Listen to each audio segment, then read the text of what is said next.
Couple on a date. She drinks off his juice.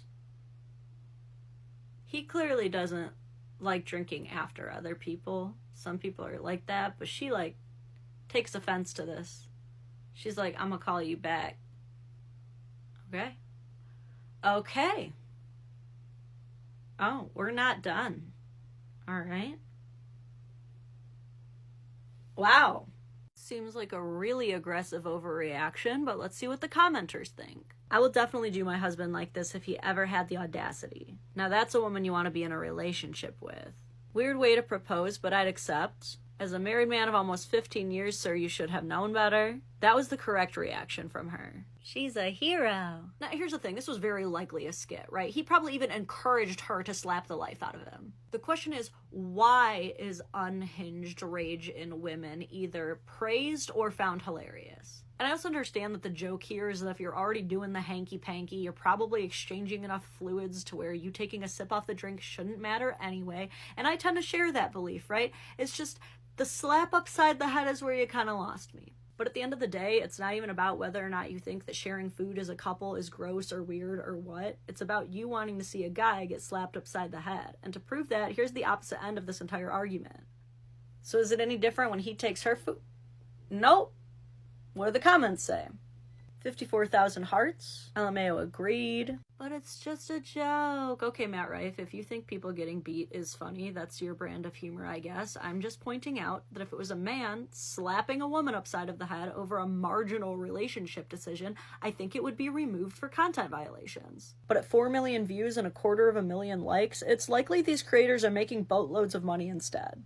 So since no one else is going to say it, I guess I'm going to be the one to say it. I don't care if you're a man or a woman. If you hit your partner, you are bitch made and too emotionally unintelligent to deserve love and happiness. It is not an appropriate reaction. It is not that funny to joke about. Have the day you deserve.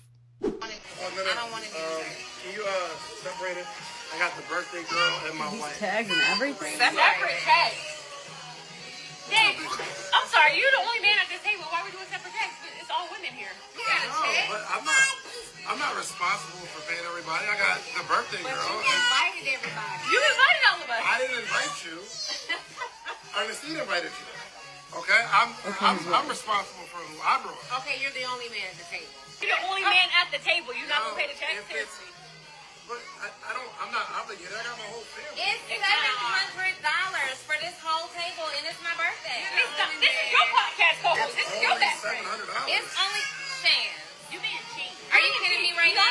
He is being cheap. Okay, first. No, if that was the case, I'd have just took you out. Are you being sick?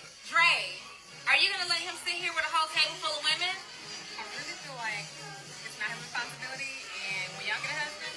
I'm married. I'm sorry. I do have a husband though. Hold on, wait a minute. Thank y'all. So Donnie, you're good because it's your birthday, but Y'all let's so we gotta embarrassing. chip in. We're good. Y'all so embarrassing. Let me get out of here. Not us splitting checks. You need to leave. No, I'm not paying for anything.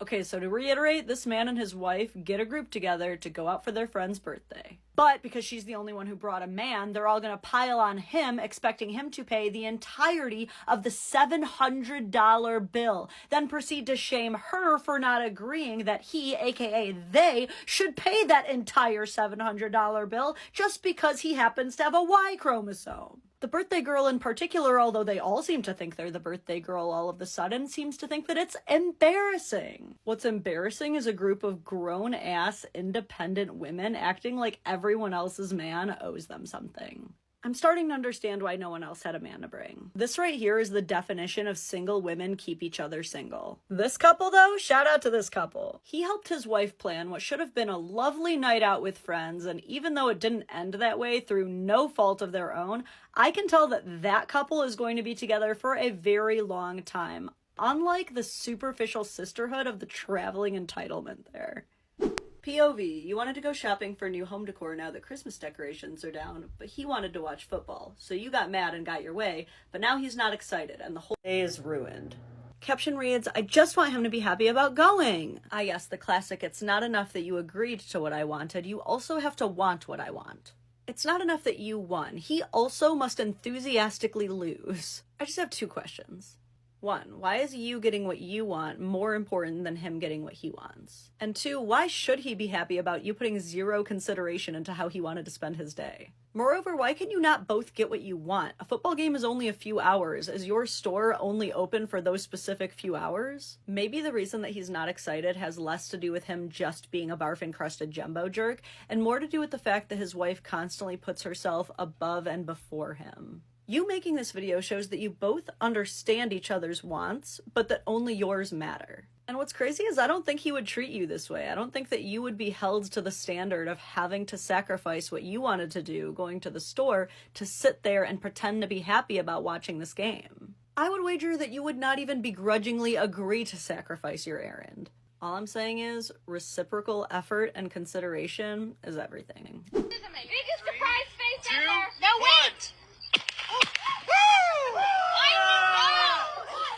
Bit of an overreaction, but I can answer your question.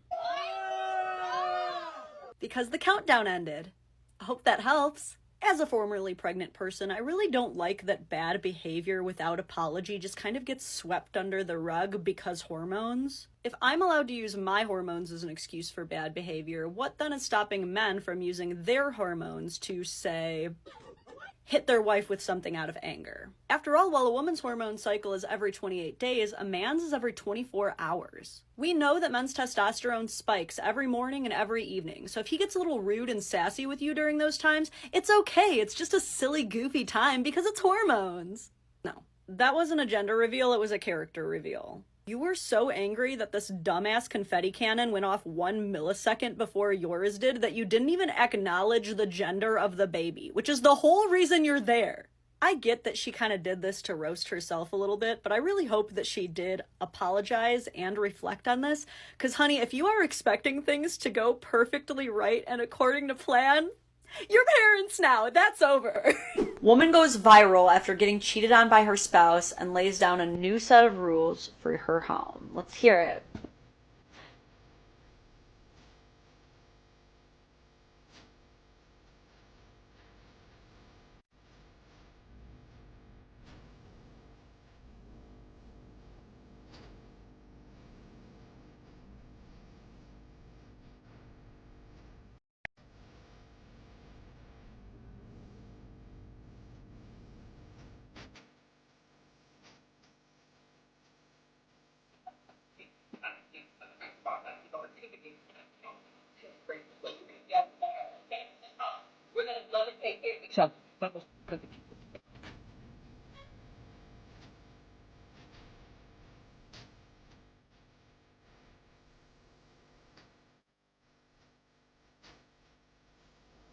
Oh, so she's going with the Jada Pinkett Smith method, I see. Okay.